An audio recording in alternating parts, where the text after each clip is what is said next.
حنا جايين من كل مكان للصويرة زينة البلدان نزورو ونرجع فرحان كالضبيل وللهيل ولا حوض السلاح وثوم حيلة نضربو شوفار هاد الليلة. Rabbi Mordechai Atou, Alav Shalom, et Nishmat, ma mère, Madeleine Mazal, Bat Moha Simcha, qu'aujourd'hui c'est 13 mois. Myriam Bat Haviva aujourd'hui. Myriam Bat Haviva, Shnifkeda Kayomazé. Et ma mère, Shnifkeda Kayomazé. Alors, à Botaï, je vais être pas long, je dois partir. Et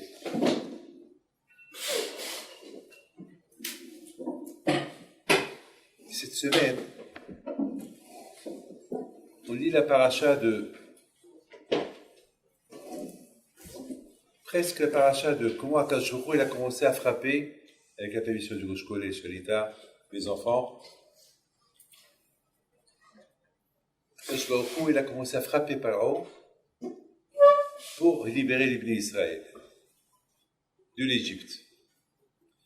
Mais tout d'abord, il y a eu quelque chose qui s'est passé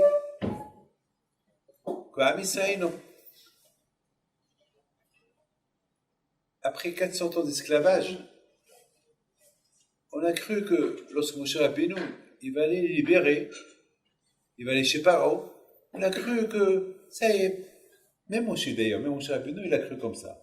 Il a cru que ça y est, maintenant que Hachem m'a donné les pouvoirs de taper fort et de montrer les miracles au Bnei Israël et de montrer les miracles à Paro. Paro va être, il va me dire, allez, partez. Moshe Rabbeinu, c'est ce qu'il a cru. Voilà, Moshe Rabbeinu voit que Paro n'est pas d'accord. Il a commencé à être méchant. Mais Hachem Yishma Bekolo, et c'est qui Hachem? Il a commencé à insulter, il a commencé à crier, il a commencé même à se moquer. Apportez-moi les livres pour voir c'est qui votre Dieu. Chez Mishma. Complètement le contraire. On a cru que Paro, déjà, vous imaginez pour rentrer voir Paro, c'est pas facile, hein? Il y a un protocole royal. En plus, il y avait là-bas beaucoup des gardes-corps, il paraît qu'il y a des animaux, il y a des lions qui surveillent. Personne ne peut rentrer. Et Moshe et Aaron, ils rentrent. Sans avoir peur de personne. Et le contraire. Le contraire. Il y avait même les lions qui, soi-disant, eux qui faisaient la garde du palais, ils sont partis derrière Moshe et Aaron avec peur. On dirait qu'ils étaient hypnotisés. Ils étaient drogués. Et Paro, il reste dur, très dur. Et Hachem, il avertit Moshe. Moshe, sache que Paro va être très dur avec toi, mais respecte-le. C'est le roi. Respecte-le.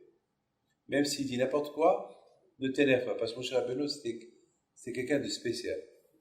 Lorsque quelqu'un lui fait du mal, Moshe Rabbeinu, il est effacé.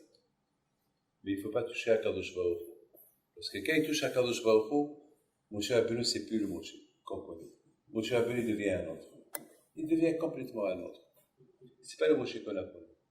On a vu avec Korah, on n'a jamais vu Moshe Rabbeinu qui s'énerve et il dit à Kadosh Baruch Hu, Hachem, n'accepte pas leur matana, n'accepte pas leur part du Korban Tamid. Atifeli minhatam, n'accepte pas. C'est Pélé. Moshe Rabbeinu, jamais il a été comme ça. Même la Datan Abiram, que c'est à cause d'eux, Moshe Rabbeinu, le pauvre, il a été renvoyé de l'Égypte pendant presque 60 ans, il n'était pas en Égypte, il ne s'est pas vengé d'eux. Imaginez-vous le pauvre, combien il a souffert Moshe Rabbeinu, loin de sa famille, loin de Am Israël, loin de tout le monde. Qui c'est, à cause de qui? À cause de Datan Abiram. Et Moshe Rabbeinu, il ne les a pas pu lire. Il leur a dit simplement, Racha, la matakarecha, c'est tout. C'est tout. Alors, et lorsqu'ils lui ont dit, ah, tu veux le tuer, quand tu as tué l'Égyptien, il a dit simplement, Achen, Odardava. Maintenant, je comprends pourquoi vous êtes des esclaves. Mais il aurait pu les punir. Vous savez qu'un Moser, il est Haïmita. Un Moser, il est Haïmita. Un vendeur, un qui vend son frère, il est Haïmita. Et là, mon cher Rabbeinu Alav Shalom, il a dit, déjà, ils sont en train de souffrir. Quoi, je vais tuer encore ces deux? Je vais les tuer avec ma bouche? Non, mais il n'a rien fait, c'est tout. Donc voilà, peut-être, mon cher Rabbeinu Alav Shalom, c'était quelqu'un que lorsqu'il s'agissait de venger Akadosh Baruch Hu, de lever le temps contre ceux qui sont contre Akadosh Baruch Hu, mon cher Rabbeinu était là, il crie. Mais là, la bataille, imaginez-vous que Paro, il va dire à Moshe Rabbeinu, hé, mi Hachem et Shishma Bepolo, qui c'est Hachem? Moshe Rabbeinu Alav Shalom, vous savez ce qu'il va faire? Il va prendre le maté à lui, il va donner un corps à Paro, il va le tuer. Toutes les makot qui sont des tsar Hadash Be'ahab, qui sont mentionnés dans le maté, il va les apporter sur Paro, et il le tue sur place. Et Hachem dit à Moshe Rabbeinu, Moshe, tu ne le réponds pas. Respecte-le. C'est le roi. Et Hachem, comment? Oui, respecte. Déjà, quand je vais au il a programmé déjà dans la shlichut que Moshe doit Rabotai. Vous voyez, Rabotai, que avant que les bénis Israël ont été libérés, on a cru que ça allait être facile. Et on en voit maintenant, c'était tellement dur. Je sais que les bénis Israël, ils ont commencé à critiquer Moshe Rabbeinu. Ishpot Hachem, quand Hachem il te juge, depuis que tu veux nous parler avec Paro, et Paro il tombe sur nous. La Géoula n'était pas facile. Les instants, les derniers temps, c'était pas facile. Très dur. Très, très dur. Moshe Rabbeinu Alav Shalom, tellement qu'il avait de la peine de voir les bénis Israël souffrir encore plus qu'avant, parce que jusqu'à, comme c'est écrit dans la Torah, jusqu'à que Moshe Rabbeinu, il n'est pas venu, je sais pas, les Juifs, ils étaient des esclaves, mais ils souffraient pas comme après que Moshe Rabbeinu, après la visite de Moshe Rabbeinu chez Paro, là, il a triplé l'esclavage sur les bénis Israël. Les souffrances, tout a triplé, tout a doublé. C'était 10 fois plus, peut-être. C'était inimaginable. Là, Moshe Rabbeinu ne pouvait pas. C'était dur pour lui d'accepter. Il a commencé à dire à Hachem, la Mariota la Hamazé. Pourquoi Hachem tu fais ça? La bataille, ça c'est en deux mots l'histoire. Mais maintenant, cette parachute, cette semaine, Vaera. Là, Akadosh Baruch Hu, il rend la monnaie. On dirait qu'il rend la monnaie à Moshe Rabbeinu. Il dit à Moshe Rabbeinu, Moshe, Vaera el Avot, Vaera el Abraham, Yitzhak, Yaakov. Moshe, tu es loin d'être comme Abraham, Yitzhak, Yaakov. Eux, avec toutes les souffrances qu'ils ont souffert avec moi, jamais ils m'ont dit pourquoi. Et toi, tu me dis pourquoi? Est-ce qu'Abraham m'a dit pourquoi? Alors je dis, prends Yitzhak et sacrifie-le. Il aurait pu me dire, mais Hachem, j'ai attendu 100 ans pour avoir cet enfant. Pendant 100 ans, tu me promets d'avoir un enfant. Et maintenant que je l'ai eu, tu me dis de le sacrifier. Même ça, il n'a pas dit. Yitzhak Rabbeinu Alav Shalom. Il aurait pu dire à Hachem, pourquoi tu me donnes Esav? Et je mérite Esav, tout ce que j'ai fait pour toi, tu me donnes Esav. Pourquoi tu me donnes Esav? Non, Yaakov. On a 2 tzadikim. Pourquoi tu me donnes un tzadik et un rachat? Pourquoi? Et Yaakov le pauvre, tout ce qu'il a souffert. Il a pu dire à Hachem pourquoi que j'ai fait. J'étais à la yeshiva à 14 ans, je n'ai pas dormi. J'étais chez mes parents, toute ma vie j'ai étudié la Torah. Pourquoi je dois souffrir? Pourquoi? Et pourquoi c'est brachot? Pourquoi tout ça? Il aurait pu dire beaucoup de pourquoi. Il aurait pu dire à Hachem, pourquoi tu ne m'as pas donné un peu la névoie, la prophétie lorsque Laban m'a changé ma femme? J'ai travaillé 7 ans pour Rachel, il me donne Léa. Pourquoi tu ne me l'as pas dit? Pourquoi? Il y a beaucoup de pourquoi. Et Youssef, pourquoi tu m'as pris Youssef? Il y a beaucoup de pourquoi qu'il aurait pu dire à Abraham et Yaakov Abinu. Et jamais, ni Abraham, ni Yitzhak, ni Yaakov, ils ont dit pourquoi. Vous savez, Rabotai,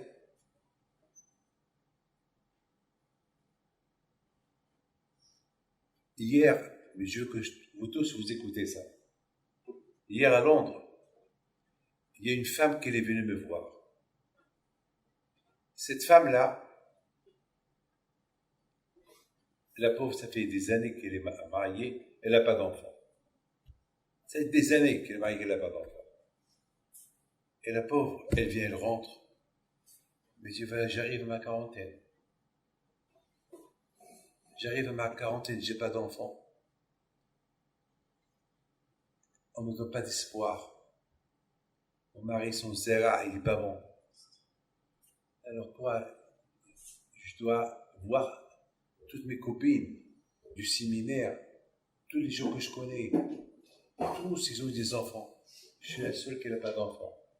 Lorsque j'entends ça, que je peux dire, oh ben Ezat Hashem, et il faut que je la console.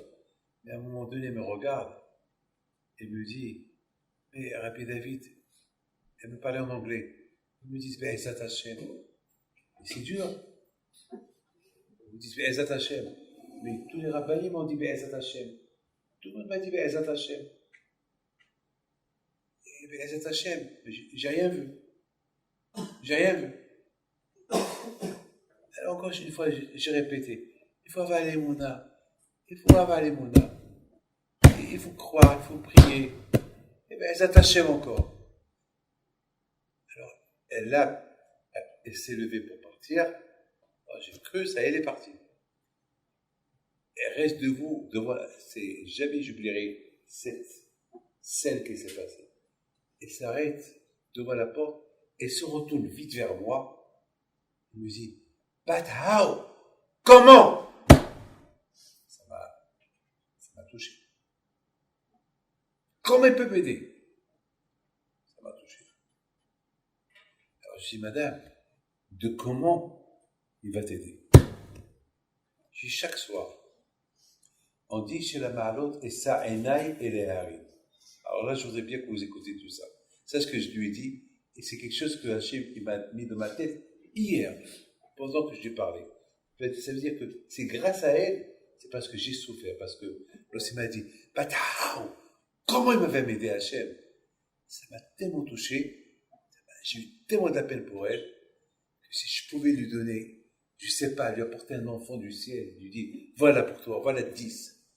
C'était un moment très dur de voir, c'était des sentiments graves pendant ce moment-là.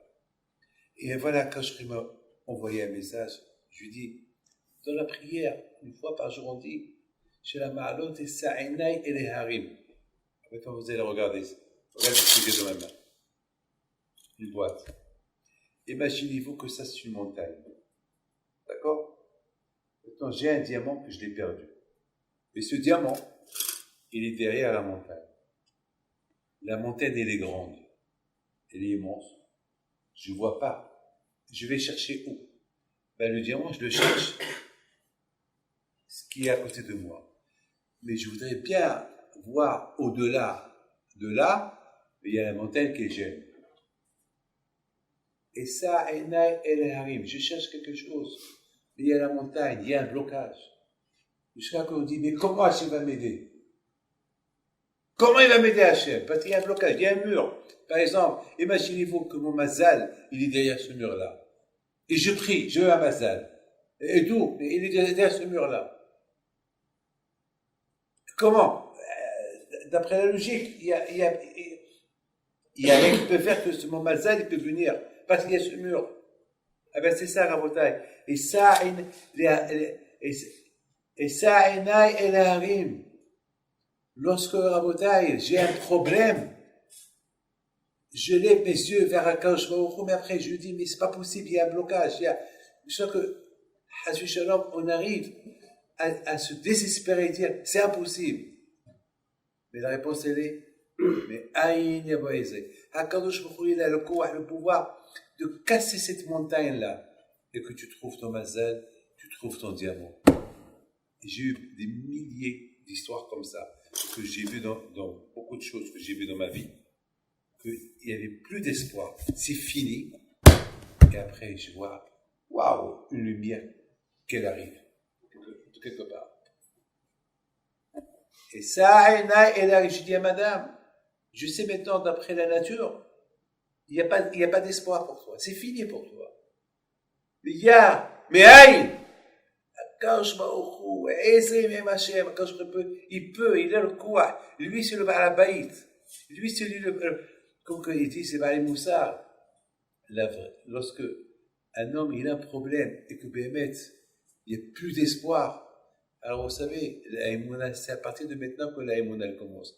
La Emouna, en Hachem, elle commence à partir du moment qu'il n'y a plus d'espoir. Mais aïe, c'est fini. Il n'y a pas d'espoir. Alors là, il y a un Ezri. Alors, je pense comme ça. Et je termine. Je pense comme ça. Je pense que j'ai des larmes aux yeux. Je pense à ma mère. C'est aujourd'hui, c'est à son année. Je pense, Zechona et Bracha, le bitachon qu'elle avait en Akadosh Baruch Hu. Elle avait un grand bitachon. Je vous raconte une petite histoire sur ma mère. Une fois, elle était une grande Ba'at Tzedaka. Elle faisait beaucoup de Tzedaka, ma mère. Beaucoup. Je lui donnais moi beaucoup d'argent. Et tout l'argent, ce qu'elle recevait à gauche et à droite, elle aimait beaucoup faire du hesed à gauche et à droite. On me raconte qu'une fois, elle n'avait pas de, comment ça s'appelle, elle n'avait pas de l'argent pour payer l'électricité. Et c'était en plein hiver, et ils ont coupé l'électricité.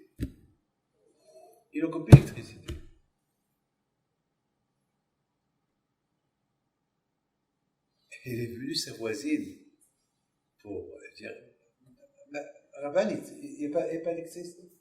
Elle a dit, oh, est-ce que tu as la voiture? Elle lui dit, elle dit à la web, est-ce que tu as ta voiture ici? Oui. Tu peux me prendre chez mon mari, au cimetière. Je vais lui régler son compte. Comme ça, elle a dit, je vais lui régler son compte. Si. Rabanit, qu'est-ce que vous dites là? La Bible, est-ce que tu peux me prendre? Bien. Elle s'habille. C'est une histoire peut-être il y a 15 ans de cette histoire. Elle apprend au cimetière. Elle rentre de l'OL, là où il y a mon père qui est enterré. Elle commence à lui dire, toi, tu es bien dans l'autre monde. Tu es avec ton père, tu es avec ta mère, tu es avec ta famille, tu es avec Abraham, Yitzhak, Yaakov, et tu es avec tous les tzadikim. Moi, je suis ici en train de crever. Mais toi, tu es égal Eden, avec la lumière, devant Akadosh Baruch Hu. Moi, j'ai rien du tout. Même l'électricité, on me l'a coupée. Et les Mouna, comment elle parlait. Je peux vous dire quelque chose. Moi aussi, je parle comme ça avec Akadosh Baruch Hu. Et c'est comme ça. Vous tous, vous devez parler. Si vraiment vous avez la Mouna, il faut parler comme ça avec Akadosh Baruch Hu. Il faut pas. Vous avez un problème, il faut pas. On a été libre. On a la prière, c'est ça la thérapie. La thérapie de chacun de nous, c'est la Torah, c'est les tfilah, c'est la Emouna. C'est ceux qui ont cette thérapie en eux, jamais ils tomberont dans le désespoir. Ma mère, c'est qu'on allait voir, elle avait cette Emouna, et savait lorsqu'elle allait crier, elle allait obtenir. Sans raison, sans rien, elle retourne à la maison, il y avait la lumière. 2 jours plus tard, c'est quelqu'un qui travaille dans Hashmal, quelqu'un qui travaille dans l'UDF d'ici. Bon, je ne sais pas qu'on appelle là-bas, mais c'est Hevat Hashmal. Un qui vient, 2 jours plus tard, il vient chez ma mère, il dit, Rabbanit, la prochaine fois, lorsque vous n'avez pas de lumière, il faut, voilà mon téléphone, vous m'appelez. Et lui dit, je n'ai pas compris, comment ils m'ont coupé la lumière et ils ont remis la lumière. Il dit, j'étais quelque part et j'ai entendu quelqu'un qui a dit que vous étiez au cimetière et que vous étiez en train de parler avec votre mari quand vous a coupé le hashmal. Alors, ce quelqu'un, il m'a appelé Il dit, moi je paye pour la lapalite, et vous, s'il vous plaît, remettez-lui le hashmal. Regardez comment la bouteille. Sur le coup, à Kadosh Baruch Hu, déjà, il a fait. Ça là, maintenant, entre vous et moi, il n'y a pas de doute que c'est pas possible, c'était la nuit, pas de lumière, c'est pas, c'est à Pédéchateba, c'est pas possible qu'on lui remet la lumière, c'est pas possible. Mais lorsqu'elle est Mouna, elle casse tous les obstacles. Elle casse tout, et c'est la bouteille, rien qu'imaginez-vous. Les avot akdoshim, moi je pense à Abraham Avinu. Chaque nisayon, chaque épreuve qu'Abraham Avinu a été éprouvé, c'était une épreuve qui n'a aucune solution. Rien qu'imaginez-vous, lorsque Nimrod prend Abraham, il le jette au four. Tout le monde sait, on te jette au four, en quelques secondes tu es brûlé déjà. C'est fini. Et Abraham Avinu, à la vache. Il criait encore, Enod Bado. On lui a pris sa femme, la première fois. Paro lui a pris sa femme. C'est fini. Paro c'était un rachat. Paro il allait violer sa femme. Il allait violer Sarah, il fait de ça ce qu'elle veut. Pour Abraham Avinu, c'est fini. Et le lendemain, on lui a ramené. Encore, Avimelech. Il a pris sa femme. Chaque initiation, tous les initiations d'Abraham Avinu, lorsqu'Hachem dit à Abraham Avinu, Kahit Mincha, prends ton fils et sacrifie-le. Pour Abraham, c'était la fin du séjour de Isaac Avinu dans ce monde-là. C'est tout, c'est la fin. Et c'est fini. Et voilà, à la fin, Bedavka, ce que Hachem a dit une fois, qui Beitzhak Khalil Chazara, voilà, quand je lui ai dit, la beauté, il faut savoir une chose. Et ça, Enai Harim, mais Aïn, Yavo Ezra. Et c'est ça ce que Hachem il a dit à Moshe Rabbeinu. Ba'era, El Ha'avot, El Abraham, Isaac et Yaakov, eux, avec toutes les épreuves qu'ils ont eues, ils savaient qu'il y a aucune solution aux épreuves qu'ils ont eues.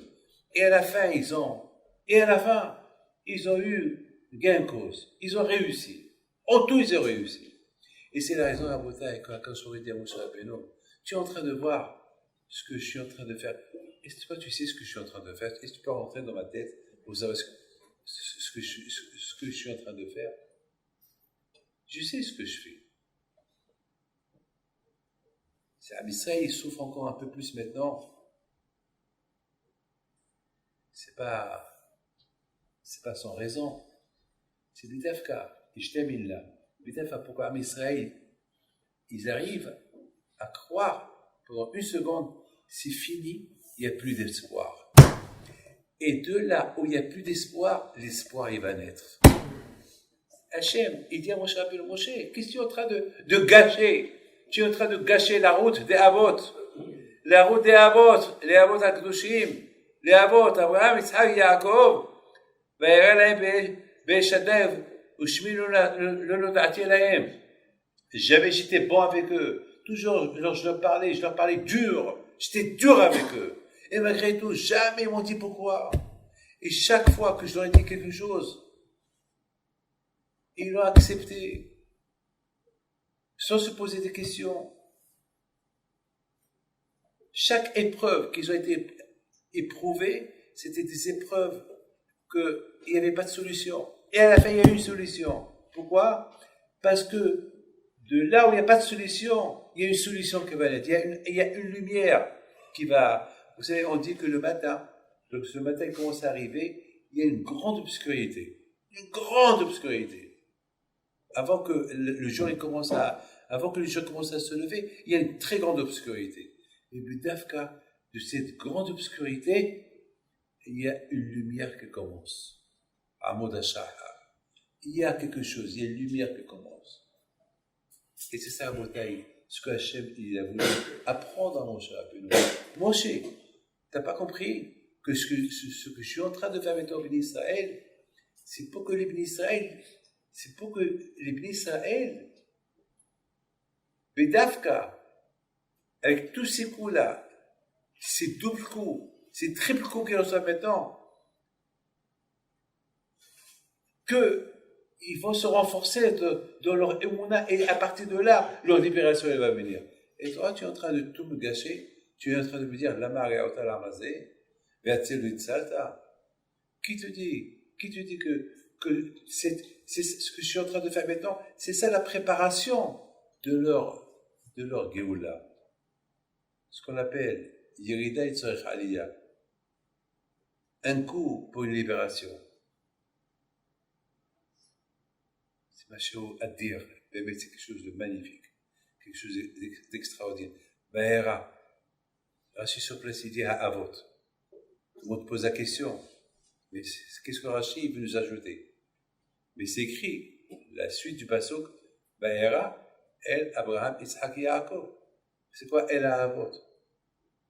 Justement, Rabotai, les Avot Akdushim, ils étaient, Rabotai, Abraham, Akadosh Baruch Hu, tellement qu'il aime les Avot Akdushim, avec amour. C'est pas un qui les appelle par leur nom, Abraham, Yitzhak et Yaakov.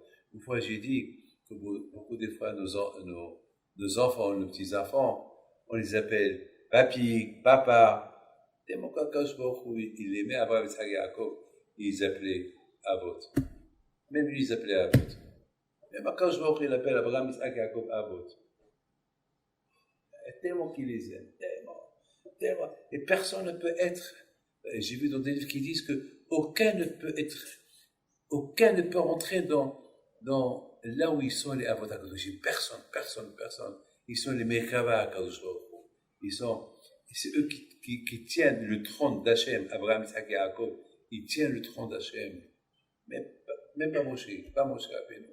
Même Moshe, même David Améler, ils ont voulu que le nom d'Hachem, il soit lié avec leur nom. Et Akash a dit non, il n'y a que Abraham, Yitzhak et Yaakov. Il n'y a que eux seuls. Personne d'autre. Pourquoi?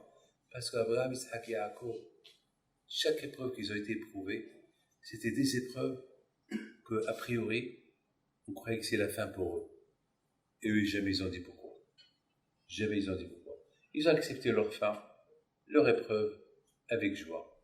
Et c'est ça qui a fait d'eux Avot HaKadosh Baruch Hu.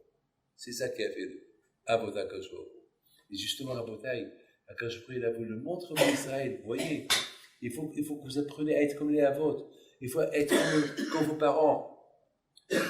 Abraham, je t'aime là. Abraham, il a dit, Abraham, tu as un enfant, après 100 ans, il dit, égorge-le. Là, quand je crois que c'est dit au Béni Israël, voilà, je vous envoie Moshe Rabbeinu. Et Moshe Rabbeinu dit, pas Kodivkot, Moshe Rabbeinu fait tous les signes, que maintenant, vous allez être libérés, et hop, au lieu qu'ils soient libérés, et par haut, il les frappe de plus en plus. Et les Béni Israël, ils sont un peu révoltés. Alors, quand je vois au dit à Moshe Rabbeinu, Moshe, toi aussi tu te révoltes, j'ai donné un petit cours, j'ai donné une petite leçon au Béni Israël pour qu'ils apprennent à être comme leurs parents, comme les Avot HaKadoshim. Il ne faut jamais tomber dans le désespoir. Toujours, il faut, même que les coups continuent à tomber. Regardez David Amelech, la Gemara dit que David Amelech, jamais, il a eu un jour sans souffrance. Jamais. Et jamais il a dit pourquoi. Et c'est pour ça que David Amelech, il est devenu, lui aussi, Mekavaré, et HaKadosh Baruch Hu. Il est devenu, lui aussi, avec Abraham, Yitzhak et Yaakov, ceux qui tiennent le trône d'Hachem. Pourquoi? Parce que jamais il a dit pourquoi. Et lorsqu'il faisait une Avera, tout de suite, il disait à Hachem, Atati, j'ai fauté. Tout de suite, j'ai fauté. Jamais il a dit pourquoi. Il aurait pu, David Amelech, il aurait pu dire à Nathan Hanavi, attends, j'ai rien fait. Quant à Oria Hiti, c'était un goy, c'était un Hiti. Et Hiti, les Kiddushin qu'il a fait avec Bathsheba, c'est pas des Kiddushin. Alors, qu'est-ce que tu es en train de me dire? J'ai fauté. Maintenant, il n'y avait rien. Et la Gemara dit, Kola David Hataïn la Torah. Et malgré toi, quand il a puni. Il a pu dire, pourquoi tu me punis? Pourquoi tu me punis, Hachem? Qu'est-ce que j'ai fait? Si j'ai envoyé Uriah, frontline, si je l'ai envoyé en première ligne à la guerre, c'est parce qu'il s'est révolté contre moi. C'est parce qu'il a dit Adoni Yoav. Adoni, c'est pas le maître de Uriah, c'était David Amelech. Et Uriah s'est dit que Yoav, c'est son maître. Non. Donc, Morid va mal contre Hayek Mita. David Amelech, il a des arguments. Mais il n'a pas utilisé ces arguments. Il les a acceptés. Absalom, il monte contre lui. Mais David Amelech, il avait tous les... il pouvait le gagner, mais il a pas pu. Il a dit, c'est Hachem qui l'a envoyé contre moi. Shim Ibn Gera, lui aussi. Avec l'autoclan Nimretzet, il a traité David Ameler de Mamzer, de Moavi, Hachem Ishmor, Nimretzet, une clala. Et lorsque Avishai, il a voulu couper la tête à Shim Ibn Gera, qu'est-ce qu'il dit, David Ameler? Malachem, Bnei Avishai. Bnei Seroya, qu'est-ce que vous voulez de moi? C'est Hachem qui lui a dit de m'insulter, laissez-le. Ça, c'était jamais, il a dit pourquoi, David Ameler? Jamais. Comme il a voté à Kadosh. Parce qu'il savait que c'est chaque chose qui vient d'Hachem, elle vient parce qu'à la fin, qu'est-ce qu'ils sont de David Ameler? Eh bien, son Télim, c'est comme la Torah, Shlomo Ameler, Mashiach. Regardez la beauté. Voilà la récompense. Voilà. Pourquoi tout cela va jamais il a dit pourquoi? Rabotai, quoi que je vous donne à vous tous, les peu de temps qui vous reste pour étudier, n'oubliez pas que ce soit les Nishmat, ma mère, Madeleine Mazal, Bat Hasinha, Nishmata Began Aiden. Merci.